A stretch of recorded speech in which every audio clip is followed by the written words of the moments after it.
Under a chandeliered hall on Michigan Avenue, the boutique feels like a courtroom without benches, the carpet swallowing sound, and the glass cases shining like exhibits. Naomi stands at the service counter, a lone figure against polished certainty, while the crowd gathers in cautious half circles, their eyes asking questions, their mouths won't risk. Each heartbeat lengthens the distance between what is fair and what is allowed. A manager's tone turns official, then indifferent. A bystander's jaw sets. A guard measures the room and chooses stillness over force. Tension climbs the walls like a slow fire looking for air. Outside, winter lights tremble. Inside, a seam of truth begins to split the leather fade. And as a small flame cups itself against the wind, we wait at the threshold. Will justice finally open the door? But then, an unexpected turn arrives, and the whole room falls silent. Share where you're watching from and follow for the continuation. Your voice helps keep the light on. Wind needled off the lake and pushed along Michigan Avenue, folding the winter lights into soft ribbons over the magnificent mile. The revolving door of Regal Couture turned with a hush, and warmth gathered around Naomi Carter as if the store had inhaled to inspect her. A doorman in a dark coat steadied the glass with a gloved palm. She thanked him and slipped him a few dollars for the courtesy.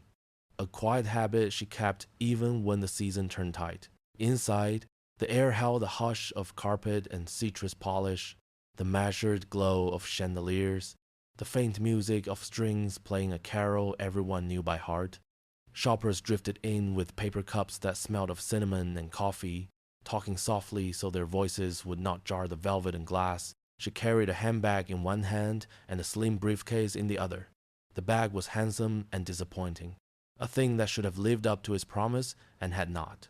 At the service counter, an associate with neat hair and a rehearsed smile welcomed her, then blinked at the sight of the seam that had come loose and the zipper that had learned to resist. Naomi explained, in an even voice tuned to civility, that she wished to return the item and have the quality issue recorded. The associate nodded with a little rush of sympathy that cooled as soon as it formed. Manager approval would be required, she said, and the manager was occupied at the moment. If Naomi would kindly wait, someone would be with her. She took a step back, set the briefcase on the counter, and folded her gloves. A young couple approached with a different return, something about a clasp that would not sit flat. They were guided to a side desk, paper rustled, a refund appeared, as if summoned by a bell. A man in a sable scarf was offered a tray with sparkling bracelets, laughed about a granddaughter who would tug on anything too delicate, and received help without delay. Naomi saw these things the way a person sees the weather change across a window, not with outrage, but with attention. She was not impatient. She had learned long ago that patience can be a boundary as much as a virtue. The store held itself with the ease of a place that expects to be admired. Light slid along mirrored pillars and came to rest on glass cases where leather and metal waited like choreography. Outside, a light snow began to thread the air, and the reflections of street lamps made soft halos on the marble floor. An older woman stood not far from the counter, silver hair tucked neatly into a wool coat, a scarf folded in the exact way that kept the wind off the throat. She watched the room the way some people watch a grandchild cross a busy street, not interfering, but present. When the associate passed her, she made a small sound at the back of her throat, a sound that belonged to people who recognize a slight from across a room. Another associate appeared and asked Naomi, in that friendly tone the store trained so carefully, whether she would like a bottle of water. Naomi declined with thanks. She asked, just as carefully, how long the manager might be. The answer arrived in gentle words that did not quite balance. Only a moment. Thank you for understanding. The moment unfurled into several more. Someone wheeled out a mirror and a teenager tried on a beanie, tilting it this way and that, grinning at a friend. Soft laughter floated up and settled like dust. The couple with the earlier return swept away with a receipt and a suggestion to stop by the window display on their way out. Naomi turned the handbag in the light, not to complain to herself, but to confirm what she knew. The stitch line had failed evenly, the zipper's teeth were misaligned, the issue was not used but manufactured. She had no interest in the scene, and no taste for martyrdom. She wanted the process to do the work it was built to do. She wanted fairness, the plain kind that sits inside the policy and waits to be honored. The associate returned, apology ready, and said the manager was still tied up, but surely would not be long. Naomi nodded and thanked her for the update. Her voice stayed gentle, but the associate flinched as if she felt the weight that courtesy can carry when it has been asked to work too hard. The older woman drifted closer, not by design, simply drawn by the quiet gravity of someone being made to wait longer than seemed decent. Up close, she smelled faintly of lavender and cold air. She offered Naomi a small smile that held both solidarity and restraint. "Busy day," she said, not prying. Naomi returned the smile and agreed. It was, in fact, a busy day. The Christmas market down the way swelled with carolers and kettle corn, and the sidewalk spilled brightness. That brightness made a contrast the store could not quite control. Another return went through for a different customer, complete with apologies for inconvenience and a promise to do better. Naomi watched without envy. She did not measure herself against strangers. She measured processes against their own words. She had read the framed policy near the counter. Defective merchandise would be accepted within a reasonable time, it said. Reasonable is a word that can be bent by pressure, but it also has a backbone if you leave it alone. A door in the back corridor opened and closed, not the manager's door, just a stockroom. An associate glanced that way and then toward Naomi, weighing whether to intervene. A supervisor passed, pressed her lips into a sympathetic line, and continued. The music smoothed the edges of the moment, a familiar hymn that could have floated in from a childhood pew. For a breath, the store felt like a sanctuary that had forgotten its purpose. Naomi adjusted the strap of the briefcase and rested her hands on the counter again. One could read the posture as patience or as resolve. In truth, it was both. Time, measured without numbers, can still be felt. 2, then 3 interactions flowed past the counter where Naomi waited. She took in details so small they would never be written down. The tremor at the corner of the associate's mouth, the way the scanner light blinked like a tiny heartbeat, the careful way the older woman remained within earshot without intruding. She considered her schedule and the way a day widens when you decide a principle is worth the extra miles it will add to your shoes. Her breath left her and returned, even and warm, and she let it steady the room. At last, the associate who had first greeted her looked up with a softer expression, as though a cloud had slid off the sun. She leaned toward a colleague and spoke in a voice meant for a single listener. It did not carry far, but intention has a way of traveling on its own. The older woman's chin lifted. Naomi's gaze remained level, not sharp, not dull, simply ready. Behind the counter, a light flicked on in the narrow hallway, and the shadow moved across it like a prelude. The contrast between the outside glow and the inside chill deepened. Children with red cheeks pressed their noses to the window glass and left little foggy ovals that vanished as quickly as childhood itself. A man brushed sleet from his coat and held the door for a stranger without being thanked for it. Somewhere, a bell rang, and laughter answered. The holiday asked everyone to be gracious. The room considered the request and wavered. Naomi felt the next moment arriving. She did not know its shape, only that it had a certain weight. Her hands found each other over the briefcase, and she let the calm that had served her in rooms far tougher than this one settle into her shoulders. The older woman shifted again, closer still. A steadying presence who believed in lines that are worth holding. Across the counter, an associate glanced toward the back and then toward Naomi, as if mapping a path between 2 kinds of responsibility. A clerk whispered, "Mr. Collins is coming," and the manager's door in the back cracked open. The door from the back office eased open, as if the hinges themselves were reluctant to announce what was coming. Richard Collins stepped through with the brisk gait of a man who believed the carpet had been rolled out for him alone. The sales associates straightened as though pulled by a string. A few shoppers lifted their eyes from glass cases and velvet trays, registering the slight change in air pressure that happens when authority decides to perform. Outside, the magnificent mile glimmered with winter lights, the kind that made every storefront look like a stage. Inside, the music was polite and familiar. A carol played by strings, and someone drifted past with a paper cup that smelled of cinnamon and coffee. Naomi Carter remained by the service counter, gloved hands resting on the sleek briefcase, the faulty handbag placed in plain view as if the truths were simple enough to sit there and wait. He did not greet her. He greeted the bag. He lifted it by the handle, turned it toward the light, and examined the stitching with a little smirk that pretended to be professional skepticism. So, this is the problem. His voice had a shine to it, the practiced tone of a person who had spent years narrating other people's mistakes. He tugged at the seam where the thread had loosened, and the leather answered with a soft complaint. "Our craftsmen do not produce work like this," he said, as though the seam had just insulted him. Naomi kept her gaze on his face, not on his title. "I bought it here 3 days ago," she said, her cadence even, her words placed with care. "The seam lifted the first evening I used it, and the zipper stuck. I would like it returned, and the quality issue logged."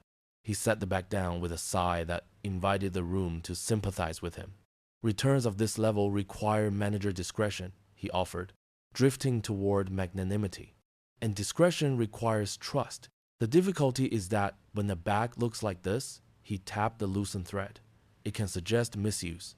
A woman with silver hair stood a short distance away, a soft scarf tucked into her wool coat.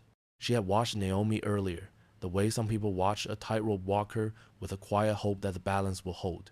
Now the silver-haired woman's mouth compressed.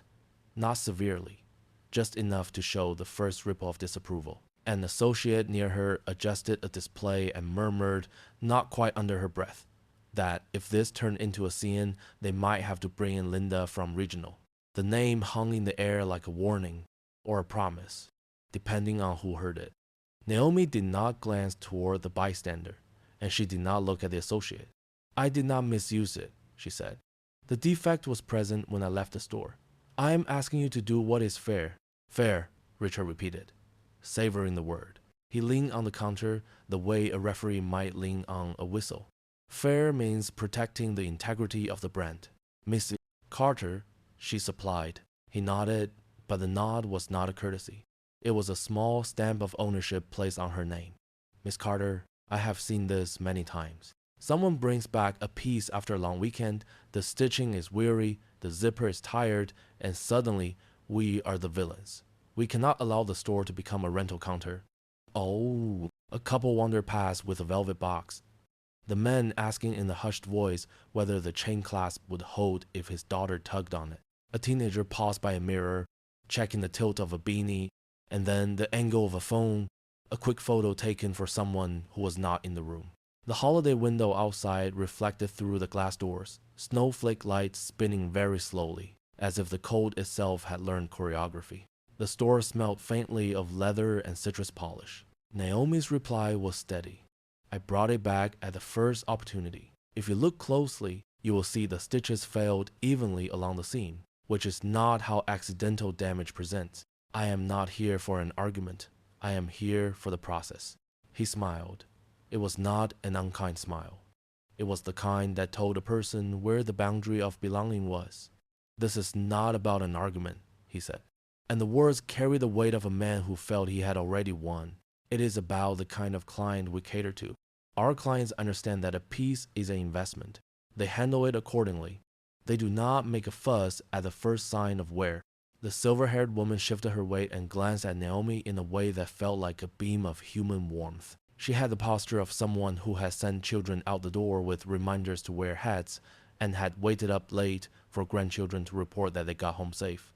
She did not speak. Not yet. The room did not belong to her, and she understood that rooms like this rarely belong to those who need them most. Naomi's eyes traveled, with polite patience, to the posted policy framed on the wall. "Your return policy allows for defective merchandise to be accepted within a reasonable time," she said. "I am within that." A flush rose up Richard's neck, the kind that comes when certainty meets a boundary it did not expect. "Policies," he said lightly, as if the word had just told a crude joke. "Policies rely on judgment. The judgment here is mine." He did not raise his voice. He did not have to. He lowered it instead, and the softer tone made people lean in with their attention. He trailed a fingertip along the zipper and then lifted his gaze to meet hers. "I will be blunt," he said. "A little confidential, a little weary of the world. There are people who purchase an aspirational piece and realize, after a day or two, that the lifestyle they imagine is a touch out of reach. Buyer's remorse is not a defect. A few heads turned. Some people are very good at hearing a line cross itself. The teenager by the mirror stopped pretending to adjust a sleeve and simply watched. The couple with the velvet box faded back a step, letting the scene claim the stage. From the doorway, a gust of cold air arrived with a family shaking snow from their hats, bringing the outside into the store for a moment and then letting it go. Naomi inhaled once, as if measuring how much oxygen the room would allow. I did not ask for empathy, she said. I asked for process. If there is a quality control form, we can begin there.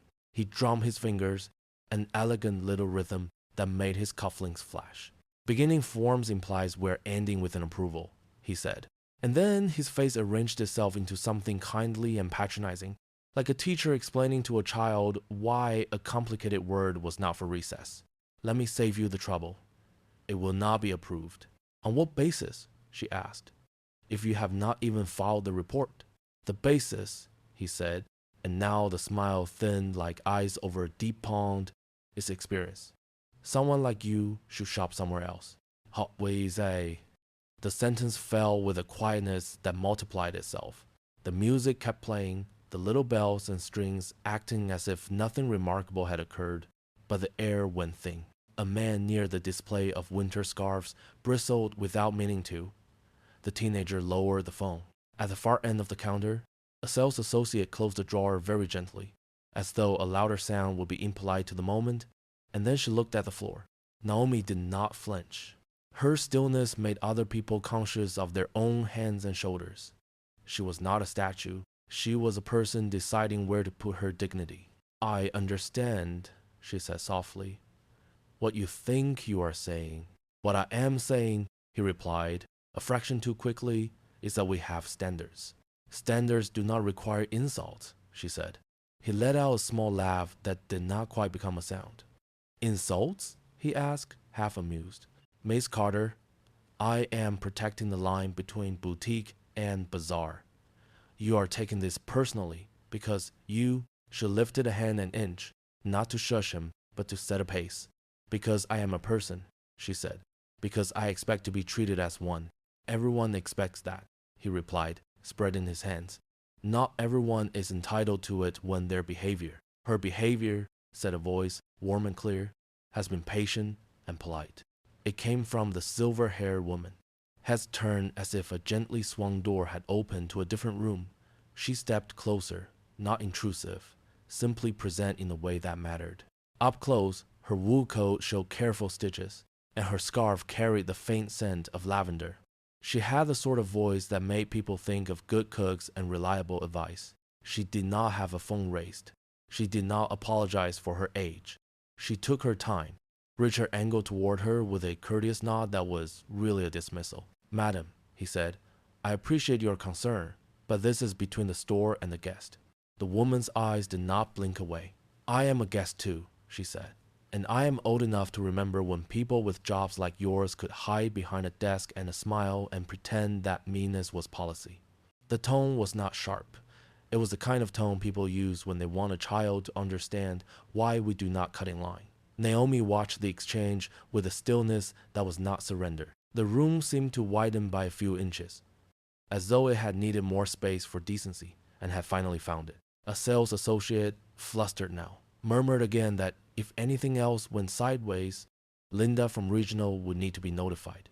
The name returned, this time with more gravity. A young couple near the entrance exchanged a look that said they were deciding whether to stay or to slip back into the winter evening. Richard turned back to Naomi as if returning to a task he meant to finish.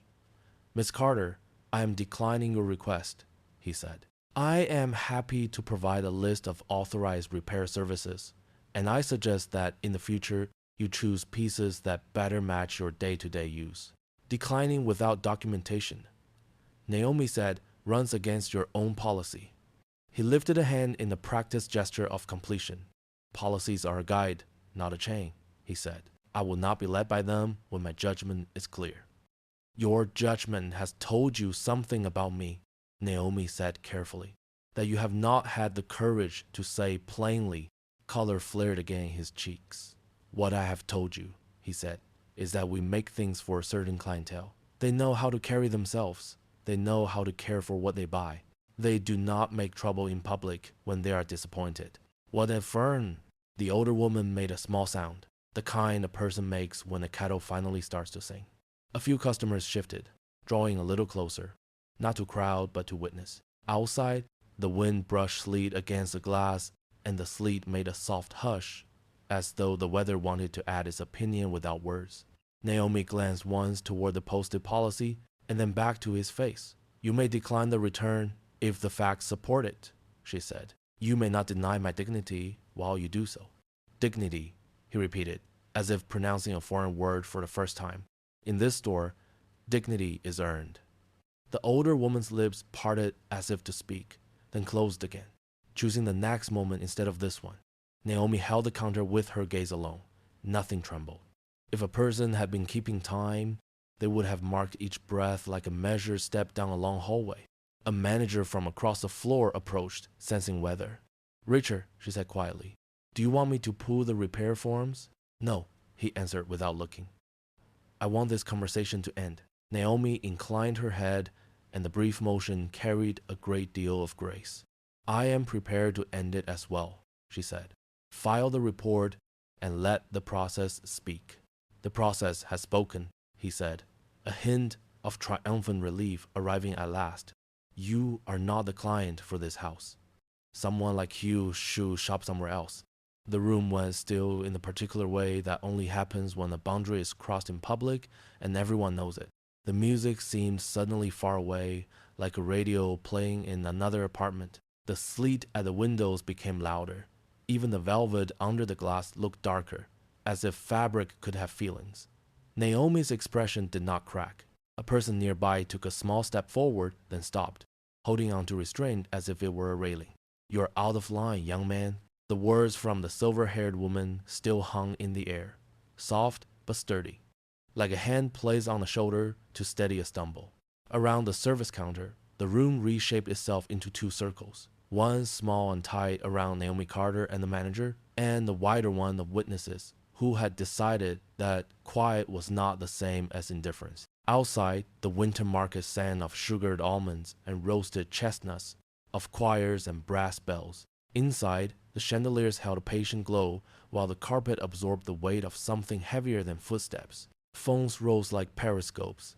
It did not happen all at once. First one, then another, then a cluster, each screen catching a slightly different angle of the same truth. A young woman with a denim jacket under an oversized coat eased closer, her hair tucked behind one ear so the tiny hoop at her lobe would not rattle against her phone.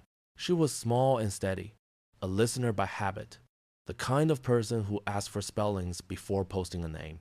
"People need to see this," she whispered to a friend, not to inflame, but to invite attention to what mattered. Her name was Chloe Ramirez, and when she tapped the screen to go live, her voice did not rise. It cleared the way.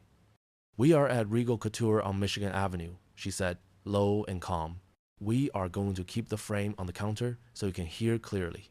Richard Collins behaved as though the devices were only mirrors, as though a room could be convinced to admire him if it were forced to look long enough. He adjusted his jacket and placed his palm on the counter as if he were bracing the store from a storm only he could see.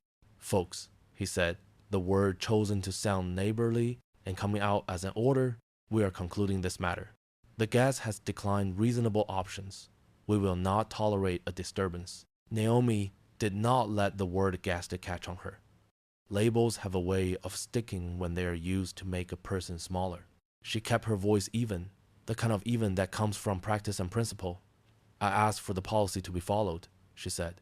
"I asked for a defective return to be documented. I am not disturbing anyone. I am insisting on the rules your store posts on its wall." The older woman, who would later give her name as Mrs. Thompson, with the quiet humor of someone who knows a name is never the whole story, moved half a step nearer. She did not raise the phone. She raised presence. There was a difference, and the room recognized it.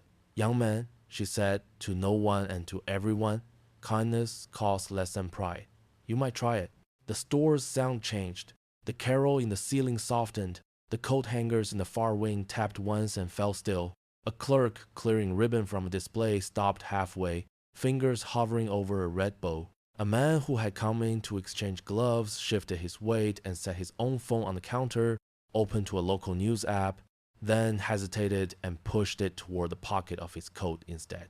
Near the entrance, an older gentleman in a camel cap dug for his flip phone with the purposeful energy of someone who had not kept up with every new device, but had kept up with his principles. He reached his son and said in a voice that traveled, "Put on the local news. There is something here you should hear."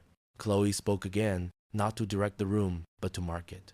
"We are keeping names clear and voices steady," she said into her mic. "We are going to hold for fairness." In the glow of her screen, comments began to gather in plain language. "Be respectful. Keep recording. Ask to see the policy." A viewer typed that her mother had been made to wait in a similar way, and the words landed like a sigh across the carpet. Richard took a breath that moved his shoulders more than it moved air.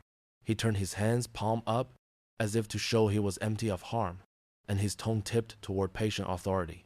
"Ma'am," he said to Naomi, "you are free to take the bag to an authorized repair service. We will not process a return. We will not create a scene. You are upsetting other clients." Naomi followed the arc of his hands to the posted policy and back again. Her reply was almost gentle. "A scene is what happens when a process is denied its work." He shifted to step in front of the counter opening, as if he meant to block passage with courtesy itself. "Private property," he said, quieter now, almost friendly. "We reserve the right to refuse service when behavior becomes patient.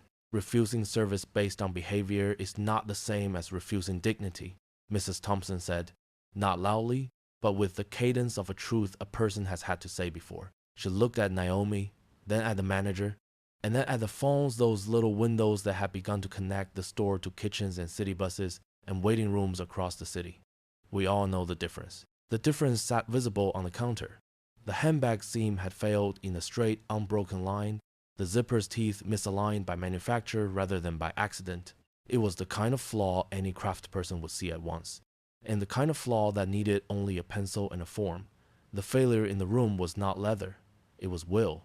Chloe asked, gently, "Sir, could you read the return policy aloud for the audience, please?" There was nothing provocative in the request. She kept her tone the way public radio keeps its tone when the subject turns hard. Humane, careful, deliberate. Richards had tipped toward her with a small smile that did not reach the eyes. "I do not take instruction from the internet," he said, pronouncing the last word as if it were an unruly cousin best kept away from table linens. He looked back to Naomi. "You may leave now. We are finished." A murmur moved through the onlookers. Murmurs are not arguments. They are how a group confers its conscience. A college kid in a knitted hat murmured, "This is wrong." A grandmother, cheeks bright from the cold, murmured, "Let her speak." A father with a stroller murmured, "Let the policy do its job." Naomi did not move toward the door or the stockroom hallway. She stood where the policy was framed and where courtesy was supposed to meet obligation. She measured her breath and let it warm her throat. She felt the edge in the air, the fine line between insistence and escalation. She chose insistence. "Please bring the form," she said. "We can complete it together. Your name can sit where a manager's name belongs." Perhaps it was the word name. Perhaps it was the way she refused to let indignity become spectacle. Whatever it was, something Richard sharpened. His jaw set, his finger rose. The gesture was not large, but it was pointed, literally pointed at Naomi's chest. The way a signpost points at a road it does not intend to travel. "You," he said, and the syllable came out tight, "will not instruct me. You will not tell me how standards work in my store. You have been given options that fit your..." He paused, selected a word, and polished it with contempt. "Situation." Phones caught it. The room caught it. Even the chandeliers seemed to hold their light a fraction longer, as though they were listening. "Mrs." Thompson's hands knotted gently around the strap of her bag, knuckles pale against the leather. She tilted her chin, a grandmother's preparation to say a thing as clearly as it needs to be said. Chloe lowered her voice further, shaping the sound for listeners who'll be riding home on commuter trains and chopping onions for soup and rocking babies in warm kitchens. For those joining now, she said, We are bearing witness to an exchange about a return policy and about dignity. We are keeping a steady frame. She did not add counts or hearts or shares. She let the words do their own arithmetic. Richard stepped closer to the counter opening again, pulling the space into his orbit. Security will escort you out if this continues, he said, in the same tone people use to offer pastry at a brunch.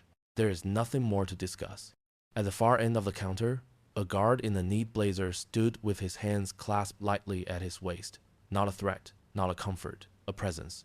His name tag read Michael Johnson. He had the watchful calm of someone who has spent years measuring rooms for risk and had learned that the first risk is often a failure to listen. His eyes moved from Naomi to the manager to the policy on the wall. He did not reach for a radio. He waited. Naomi did not look at the guard. She did not appeal to him, or to the phones, or to the older woman whose steadiness had become a kind of quiet anchor. She let the silence stretch until it was long enough for meaning to cross. "I am not leaving," she said, and the words did not bite. They took root. "I am asking you to do your job the way the frame says you will do it." The older gentleman in the camel cap finished his call and tucked the phone back into his pocket with the care of someone who puts tools where they belong. He leaned toward Mrs. Thompson and said, half to her and half to the room, "My wife saved receipts for 40 years. She never needed them until the day a clerk decided she did not look like a person who could ask a question." Mrs. Thompson patted his sleeve once, not to soothe him, but to thank him for naming the seam that had come loose in the air, just as clearly as the seam on the counter had come loose in the leather. Across the showroom, a pair of designer's boots clicked near the entrance, and cold air brushed the carpet. A little girl in a red hat took her mother's hand, and, sensing the gravity that even children can sense when a grown-up is choosing who belongs, looked up and asked in a whisper if the music could be louder. The mother squeezed her hand and said later, "Honey, later." Naomi's eyes stayed on Richard's face. She did not step forward, but the feeling in the room was that the table had been moved, and she now sat at the head of it. "If your decision is final," she said, "place it in writing and sign it. If it is not final, bring me the form and the pen." The phones did not sway. The crowd did not press. The air did not warm. Richard's finger, still lifted, described a small arc, as if searching for a word he could deploy without saying what he meant. "Someone like you," he said. And the contempt that had been hiding took the nearest available chair. "Someone like you should try a different store. However," the teenage beanie wearer lowered his head, not in shame, but in that old posture of prayer that has nothing to do with pews and everything to do with hope that a room will choose its better self. Chloe breathed into her mic, not words, just breath, the way a host does before reading a letter from a listener who sent a hard story to be held. "Mrs. Thompson lifted her chin another degree and set her feet as if she had decided to stand there as long as it took. Michael Johnson's gaze flicked to the front doors. He did not react to a threat. He reacted to a change in weathering, the way a sailor reads a sea that has just twitched under the keel. From outside, the wind pulled the handle a fraction, and the glass swayed almost imperceptibly. The store's pulse quickening. A pair of shoppers, cheeks bright from the street, peered in with curiosity that would soon become concern. "Sir," Chloe said, respectful to the structure and relentless in purpose, "for the record, could you state your name and title so that any follow-up is accurate?" Her tone made clear that accuracy did not require assent. Manager Richard said, "That will be sufficient." Naomi's reply was so quiet that some heard it more than they listened to it. "Sufficient for what?" He did not answer. He only lifted his hand higher and let silence do work it was not designed to do. The chandeliers held steady, the carpet held its breath, the phones held their frames, the room held one last instant of balance, a thin ridge between what it had been and what it was about to become. The glass door swung open. Linda Baker, the regional manager, stepped into the crowd. Linda Baker did not push through the door so much as part the air, as though she had walked into rooms like this her entire career and taught them to behave. Her coat was expensive in a quiet way, her shoes silent on the marble, her posture pitched towards solution. The crowd loosened around her and then drew close again, the way water returns to its own level after a boat has passed.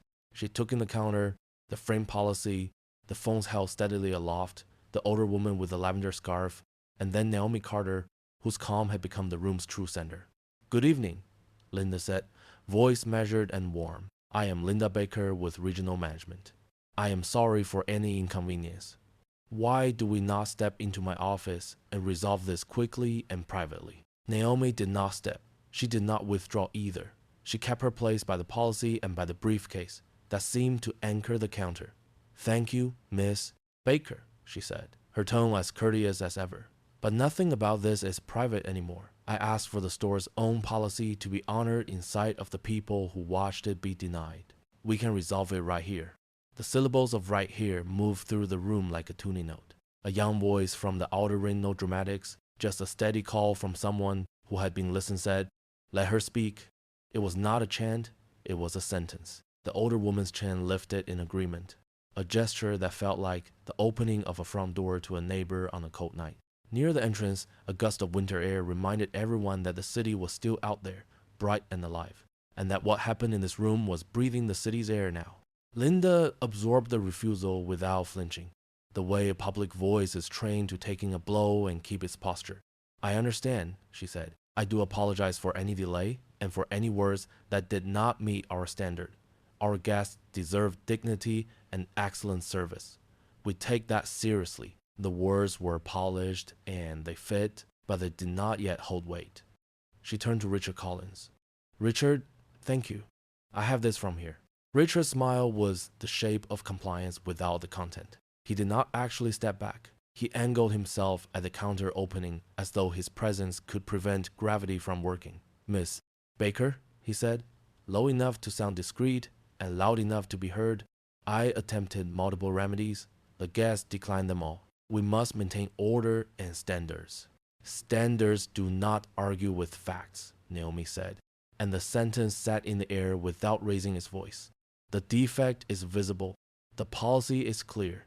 The process is simple." Linda gestured, an invitation with palm up. "And we will honor all of that," she said. "And we will do it without turning a misunderstanding into a spectacle. Please, it will take a moment behind the door." "I Midas." Chloe Ramirez, small and steady by the pillar, shifted her frame without intruding. Her voice held that radio warmth that allowed listeners to sit with harder truths. For those who joined late, she murmured into her mic, "A regional manager has arrived and suggested a private resolution. The guest has asked for the process to happen here, where it began." Mrs. Thompson did not raise her voice or her phone. She raised her presence again. "Dear," she said to Linda, and only someone with a life's worth of caretaking could make that word sound both firm and kind. "If you put this behind a door, people like me will spend the rest of the week wondering whether fairness only happens when no one can see it." Linda's eyes softened, just for a breath. She was not immune to the way the elders carry when they speak for the room. "Ma'am," she said, "I hear you." Richard shifted his weight, impatient with hearing. "Security," he said, not as a shout, but as an instruction that expected to be obeyed. "Please escort the guest to the office if she will not go willingly, or guide her to the door if she prefers to continue disrupting our clients." The guard at the far end of the counter did not move at once. Michael Johnson had the posture of a person who understands that sometimes the bravest thing a body can do is stand still. His hands remained gently clasped. His gaze settled on Naomi for a heartbeat, then on Linda, then on the policy frame. He knew the sound of the room's pulse. It was not danger, it was dignity, and it required a different kind of response. Naomi met Linda's eyes, not to challenge her authority, but to ask it to honor itself. "You can fix this in the light," she said. "You can choose transparency over control. If you bring the form, I will fill it out. If you sign the decision, I will accept whatever the facts support. If you insist on closing the door, you are asking these witnesses to forget what they saw."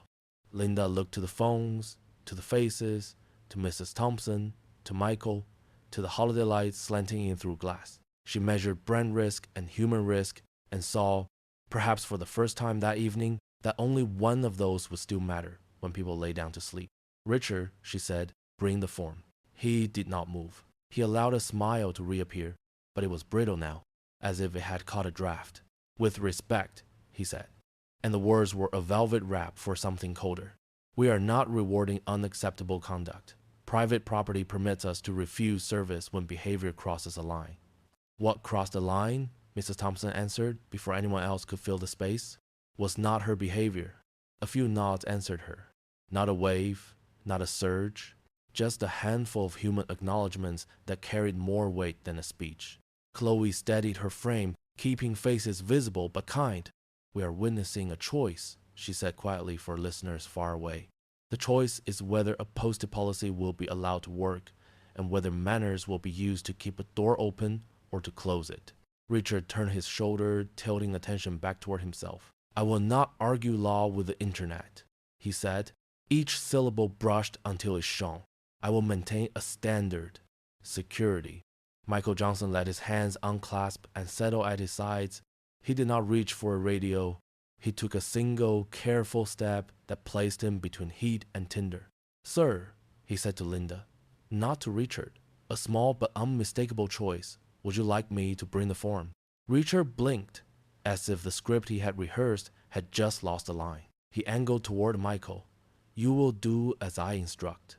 Michael did not raise his voice. I am here to keep people safe, he said. No one is unsafe. A form might help. Linda took in the alignment of the room.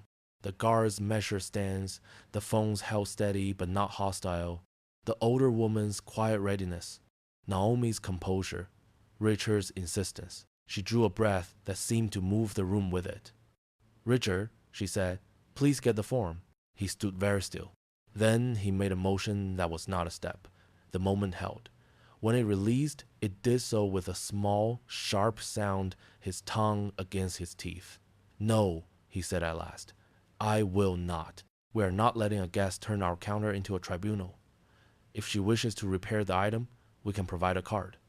If she wishes to continue, we will remove her. A thin shock passed through the crowd. Not fear, recognition. The recognition that the line had been offered a chance to soften and had chosen to harden instead. Outside, the sleet stitched the lights into gauze. Inside, the chandelier seemed to burn a little brighter, as if decency itself had asked them to. Naomi did not step back from the counter opening he tried to guard with posture. She did not step forward either. She stayed exactly where a person stands when she intends to be both respectful and immovable. Miss Baker, she said, keeping her attention on the only authority in the room that seemed willing to look back. I will make this simple. We can do this the way your policy promises, or we can keep teaching a lesson no one will forget. I prefer promises to lessons. Linda's mouth pressed into a line that was not refusal and not surrender. I hear you, she said again, and in the way she said it, people could tell that hearing, for her, had moved from a technique to an obligation. Richard, now impatient with hearing, reached for the small velvet rope that separated the counter from the showroom, as if a length of braided fabric could redraw the law of who belonged. He set the rope across the opening like a gate. It swayed once and stilled. This conversation is over, he said, as though declaring it so would make it so. Silence did not obey him. It obeyed the truth of the room, that something larger had entered and asked to be faced. Chloe's breath came through the audio like a small shore for listeners far away. A young man in a knitted hat took off the hat because sometimes respect looks like that and not applause. A mother with a stroller tucked the blanket tighter and whispered, not to a baby, but to herself, that she wanted her child to see a world where rules meant something. Naomi reached for her briefcase, not in haste and not with flair. She lifted it onto the counter, leather settling with a low, certain sound. The motion was careful, the way a person places a family photo on the mantle or a witness places a hand on the book. She unlatched the clasp. The small click carried farther than anyone expected. It felt like the beginning of a new kind of sentence. Richard's confidence faltered for the first time, a tremor in the line of his jaw. Linda's eyes narrowed, not with suspicion, but with the clarity of someone ready to see what she had been avoiding. Michael shifted his weight to balance, as guards do when a room moves from one footing to another. Chloe edged her frame so that no gesture was lost and no face was made into a caricature. Phones rose a fraction higher. Mrs. Thompson leaned forward, hand pressed lightly to her chest as if to steady a sudden lift. Naomi opened the briefcase. Papers did not spill. Nothing dramatic leapt forth. What came into view was order itself. A portfolio, tabs, a well-worn pen, the patient tools of a person who expected systems to work and was prepared for the day they did not. The room exhaled, but not in relief. In recognition, people know the look of preparation. It calms and it unnerves at the same time. Richard recovered, or thought he did. "You will not threaten us with theatrics," he said. The word theatrics landing dull in a place that had forgotten how to applaud showiness. "Security now?" Michael did not move toward Naomi. He turned his head to Linda again. "Ma'am." The shift was so subtle that it might have gone unnoticed in a noisier place. In this quiet, it carried. Authority traveled to the person willing to use it in service of something shared. Linda inhaled and began to speak. From the back of the cluster, a college kid called once more. Let her speak. And this time, the sentence rippled outward.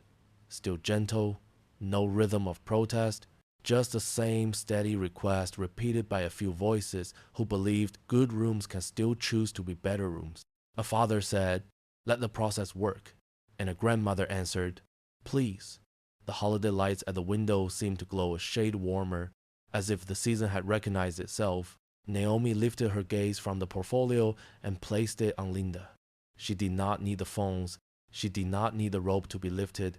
She needed the next sentence to be honest. Mrs. Thompson's eyes brightened, and in a voice that felt like a hand pressed to the heart before a pledge, she said, "I knew she was not an ordinary person."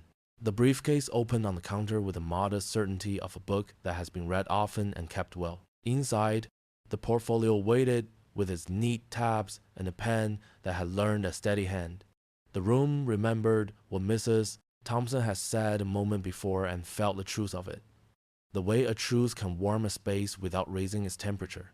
Outside, evening gathered along the magnificent mile. The hour tilted toward 6, and a scatter of holiday fireworks stitched light through the early dark. Inside, the chandeliers held their glow like attentive jurors. The store was not a courtroom, but it had taken on the quiet shape of one. Naomi Carter did not lift her voice. She did not need to. She sat the portfolio flat, unfastened the strap, and drew out the first document with the care people give to things that matter because they outlast anyone holding them. "This," she said, steady and clear, "is a summary of customer complaints filed at this location over the past season. They describe differential treatment and denial of policy. Several include almost identical language." She placed the sheet where eyes could reach it and then, with the same economy of effort, drew out a second. "This is a log showing which ones were forwarded and which ones were closed in store. You will see that many were halted before review. No one surged. The phones did not jostle. A stillness settled that was not fear. It was attention." Mrs. Thompson stepped closer, not to peer, but to witness. Michael Johnson shifted his weight to make room for her, a respect that no training manual has to teach. Richard Collins let out a small breath that tried to be a laugh and failed. Linda Baker looked from the page to the faces around it and seemed, for a beat, to count not how many people were watching, but how many stories were in the room, including her own. Naomi turned the page. "Here," she said, "are internal notes from a monthly review. The pattern is described, the risk is acknowledged, and the recommendation is to retrain. The notes are dated. The follow-up box is blank." She did not look at Linda when she said it. She looked at the blank.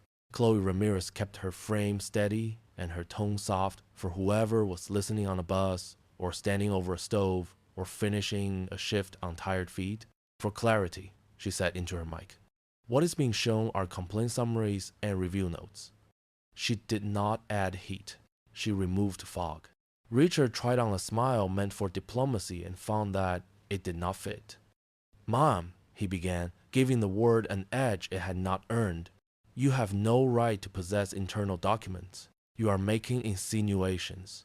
Our guests do not need our guests," Linda said, and the phrase came out less polished than her earlier assurances. "Do need to know that we take accountability seriously." She leaned in, reading the days with a concentration that telegraphed the arithmetic she was doing in her head. She saw the empty follow-up box. She blinked. Naomi slid another sheet forward. This one, she said, is not about customers. It is about staff. It documents concerns raised by associates who say they felt pressure to triage returns based on appearance. It also notes that when those associates reported their discomfort, they were told to manage tone rather than manage practice. I died, Jew. A murmur moved along the counter's edge, the sound of conscience conferring with itself. A father resting his hand on a stroller nodded once, the way a person nods when the line on the map finally matches the road underfoot. The teenager who had earlier adjusted a beanie folded his arms tight across his chest, not to posture, but to hold something in place. Mrs. Thompson's eyes glossed and cleared like windows catching rain and letting it go. Michael's gaze flicked to the frame policy and then back to the blank boxes, a circuit that set the room's current. An associate from the far side brought a clipboard without being asked, set it down near the portfolio, and stepped back as if to grant the counter the space it now required. Naomi thanked her with a look and a quiet word that carried more weight than a raised voice could have. Richard braced his hands on the marble as if it were a railing. This is theater, he said, the word pushed into the sentence like a wedge. The internet will feast on it. Our standards, Naomi did not let the word drift. Standards thrive in sunlight, she said. If they wilt here, they are not standards. She set the portfolio aside and reached for a small case made of wood and metal, a handsome, ordinary thing that old-fashioned people still use out of respect for names. She took out a card and held it between her fingers, not like a ticket to be presented, but like a truth that would not shout. The room tightened its focus without taking a step. Chloe's camera stayed wide enough to keep faces human. Linda lifted her chin, as if inviting a blow or a blessing. Michael's shoulders settled into that balance point that allows a person to move in any direction within a breath. My name is Naomi Carter, she said, letting each word find its place before offering the next. I am the Chief Executive Officer of Carter Luxury Group. She placed the card on the counter, face up. The logo looked back. The letters did not need to raise their voice either. Silence is not always absence. Sometimes it is a weight being very carefully set down. A hush opened inside the store that was neither shock nor performance. It was collective recognition wearing its plainest clothes. A young clerk's eyes filled and steadied. The father with the stroller let out air he had not noticed holding. The teenager whispered a word that did not travel. Mrs. Thompson made a sound like prayer turned into breath. Outside, a scatter of holiday fireworks cracked and then bloomed, and the red and gold shadows threw soft lantern shapes across the marble floor. Richard's mouth opened and closed on an argument that evaporated before it found a sentence. The posture that had earlier tried to guard a counter now looked like a person blocking a doorway with a ribbon. Linda's hand, still on the page, drew back as if she had touched something that told the truth. She looked at Naomi not as a guest, not as a problem, but as a superior whose humanity would now measure hers. For an instant, she seemed to be counting again. This time, her arithmetic looked different. It looked like accountability. Naomi did not relish the effect. She did not flinch from it either. She glanced once at the business card, as if to remind it that it served a purpose and not the other way around. I walked into this store as a customer, she said. I waited as a person trying to be treated fairly. I am speaking now as a person who is responsible for whether this house keeps its promises. A reporter's hat appeared at the edge of the glass, drawn by the quiet congregation of bodies and the unmistakable geometry of a moment arriving. No one waved the press in, no one waved them away. The room had already become public in the only way that matters. It had become accountable to itself. Richard found his voice and handed it a pose. If you are who you say you are, he said, then you understand that brand protection requires decisive action. You will thank me later for preventing a circus. Mrs. Thompson turned her head, and kindness left her tone, but respect remained. Son, she said, the circus started when you built a tent out of pride. A few people smiled without amusement, others simply breathed a little deeper, grateful for someone older naming what younger throats could not push through. Linda stepped forward at last. The practiced language gone, the person speaking instead. Miss Carter, she said, and the honorific sounded truer in her mouth. Now, I did not know. That does not absolve me. I am reading what I should have acted upon. We will honor the return. We will reopen the review. We will speak to every associate who signed these notes. I will sign the form myself."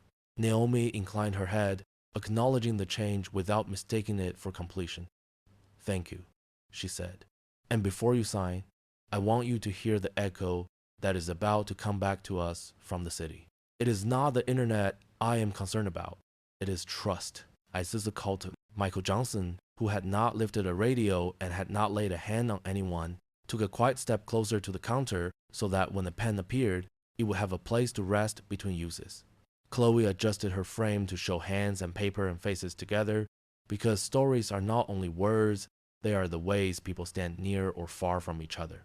Richard tried again to summon authority with posture. It faltered. He straightened his cuffs. He found a smirk, then lost it. "This is irregular," he said. And the syllables trailed off as if they were not sure where to land. "Fairness is regular," Naomi said. "It is a neglect that becomes a habit."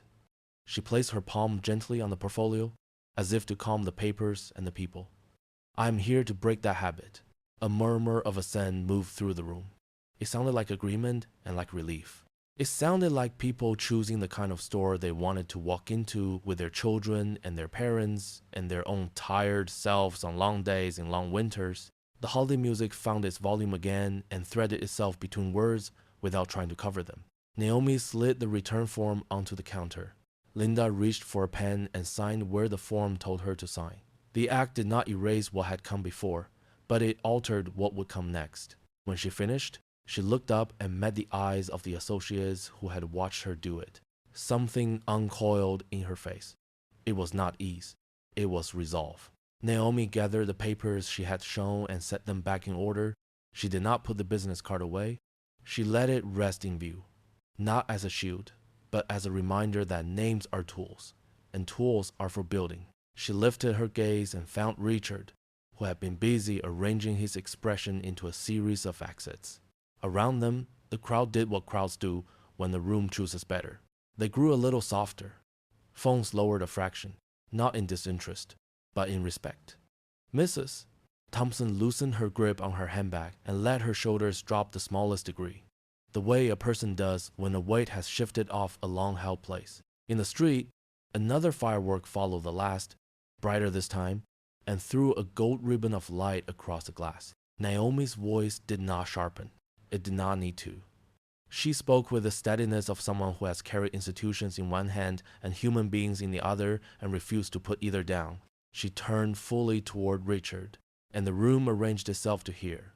"Now then," she said, and the pause was gentle and absolute, "tell me what is your real standard." The question hung between them, gentle and absolute, and in that quiet, the store seemed to take stock of itself. Naomi did not press. She let the room breathe. Outside, holiday fireworks stitched a few brief flowers across the wintry sky, and the light fell through the glass in soft ribbons. Inside, the chandeliers steadied, the carpet held its hush, and the faces around the counter turned toward a future that would have to be chosen. A murmur of breath moved through the onlookers. Relief and readiness braided together. Naomi placed her hand on the signed form and spoke in the voice meant for people on commuter trains and in kitchens and on night shifts, the kind of voice that carries without pushing. She thanked Linda for signing. She asked that the return be processed at once, not as a favor but as the natural consequence of a promise kept. Then she set the tone for what would follow. There would be a full review of complaints, a reopening of every note that had been paused, a schedule for training that taught more than manners and reached the substance of how decisions get made. There will be an application that invited feedback in plain words. There will be a dignity fund for moments when the process failed and the person should not carry the cost for the store's delay. The hour leaned toward 6:30, and the winter city pressed its cheek to the window panes. A pair of officers stepped through the revolving door with that careful gait officers use when they are entering a room that already has a center. The elder of the two introduced herself, listened to a few sentences from staff and guests, and nodded once in the way that says the choice is to keep voices low and facts clear. Naomi greeted her by name, thanked her for coming, and said she would be happy to provide a statement later if one was needed. For now, she said, the matter at hand belonged to policy and to people who were willing to stand up in their own names. The officer agreed and drifted to the side, present but not intrusive, like a street lamp at the edge of a block. A man in a dark suit joined the cluster, a company lawyer whose tie had learned how to look serious without looking loud. He took in the form, the business card, and the portfolio with a practiced eye, then looked at Naomi in a way that measured not only risk but also direction. She did not crowd him with details. She gave him the outline and the expectation. He would receive a summary of actions by morning. He would have a written plan that matched what had been said aloud. He would shepherd the fixes so that they did not drift into the long grass where good intentions sometimes go to sleep. Richard stood very still, as if stillness might be a cloak.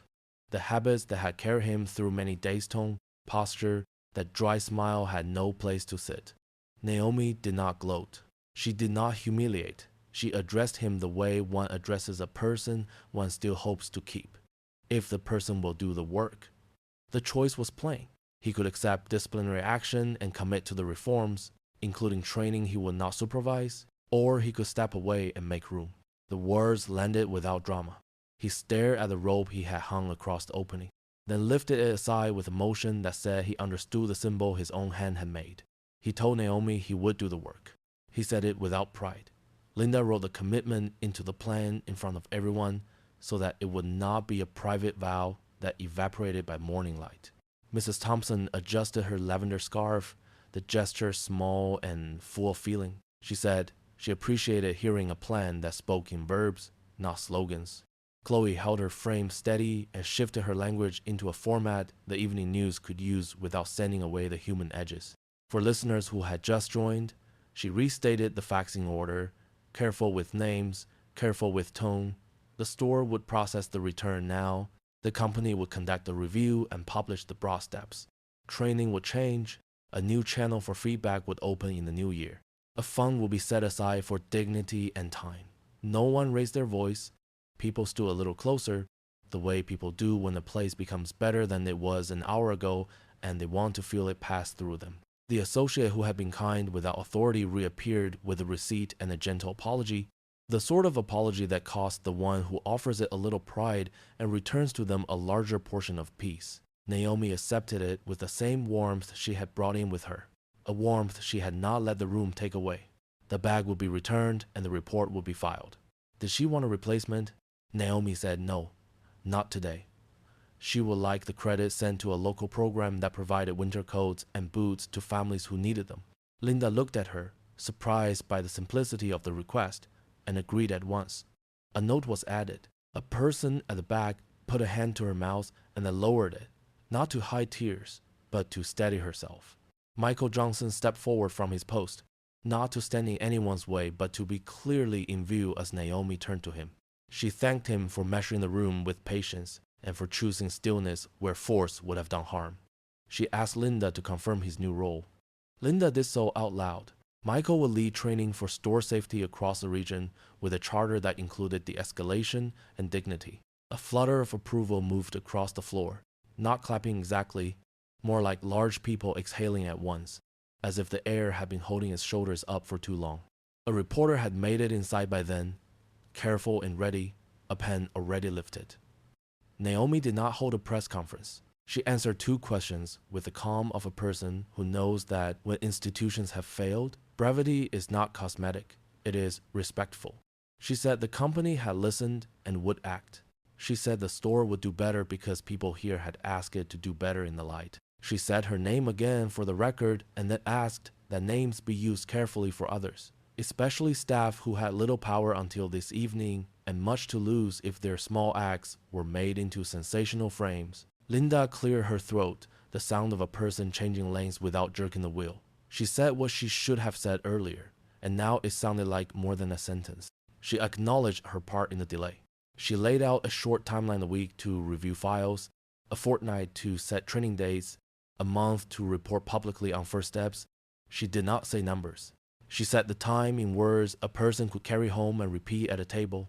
She promised calls to former customers who had filed complaints, calls made by a human voice that would not route to music and options.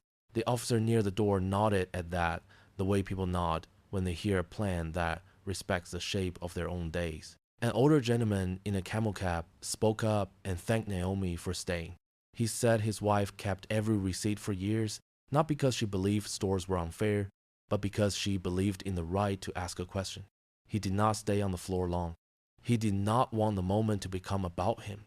He wanted his grandson to see a room turn. Richard looked smaller without the room's borrowed height. He asked Naomi if he could apologize now and later to her and to the staff, whose names had crossed his desk as paperwork and had not reached his understanding as people. She told him to start here and keep going. He began with Mrs. Thompson. He said he had not listened to her when he should have. She accepted the apology with a nod that held both forgiveness and expectation. Then he turned to the associate who had brought the clipboard and thanked her for the courage to do a right thing without permission. She smiled once, the kind of smile that shows a person recognized themselves again. The holiday music rose a touch, the strings finding a melody that had waited all hour for its chance. Naomi gathered the portfolio and the signed document. She left the business card on the counter for a breath longer, not as a flag, but as a reminder that names are tools meant for work. She told Linda she would expect a written summary of the steps and would return to this location without announcement, as any customer might, in the coming weeks to see how the ground felt underfoot. Linda agreed, but her voice did something else too. It quieted in the way a person's voice quiets when they are making a promise to themselves as well as to others. Chloe lowered her phone. She told her listeners she would upload a longer report later with all the names spelled correctly and the steps stated plainly. She thanked those who had joined and kept comments kind. She asked them, almost like a neighbor at a fence line, to remember store associates tomorrow when they were tired and to speak up, not with heat but with steadiness when something felt wrong. It was a small benediction offered through a screen, and the room felt it. Naomi turned to the officers and the lawyer and said she would be reachable if needed that evening. She turned to Michael and thanked him again and told him that good rooms need people like him in the middle of the floor. She turned to Linda and asked her to walk with her to the door. They did not speak much on that short walk. There are moments when an excess of words makes the distance longer, not shorter. At the threshold, Naomi paused and looked back across the store, not to own it, but to bless the work that would now belong to others. She had done what she came to do as a customer, as a person, and as a leader who would be measured by whether promises keep their shape in ordinary light. The crowd parted without fuss. Naomi stepped into the December air. The magnificent mile received her with its code and its color. Somewhere up the block, a brass band tried to carol again and got the hard notes right. Inside, people did not rush to leave. They lingered a moment to let their own hearts catch up. The store would close at its usual hour, but it felt a little different now, as if the marble had learned a new way to hold footsteps. Naomi left the store, the Christmas lights reflecting on her calm face. Mrs. Thompson whispered, "She reminds me of my daughter." In the quiet after the storm, the store returned to its ordinary rhythm, yet nothing felt quite the same. What lingered was not the shimmer of chandeliers or the gleam of polished marble, but the way strangers had stood together when fairness was at stake. A moment of courage revealed how easily pride can wound and how deeply patience and truth can heal. The heart of the story was never about a handbag, but about dignity, about what it means to honor each other when appearances tempt us to turn away. In many lives, we carry our own versions of this scene, when the choice to listen, to stand firm, or to extend kindness might change a room, a family, even a town, like a lamp left glowing in a window on a winter night. A single steady act of decency can light the way through the coldest stretches of our shared journey. Take a breath to notice those lights in your own life. And if this story touched you, consider passing that warmth along to someone who still waits in the dark.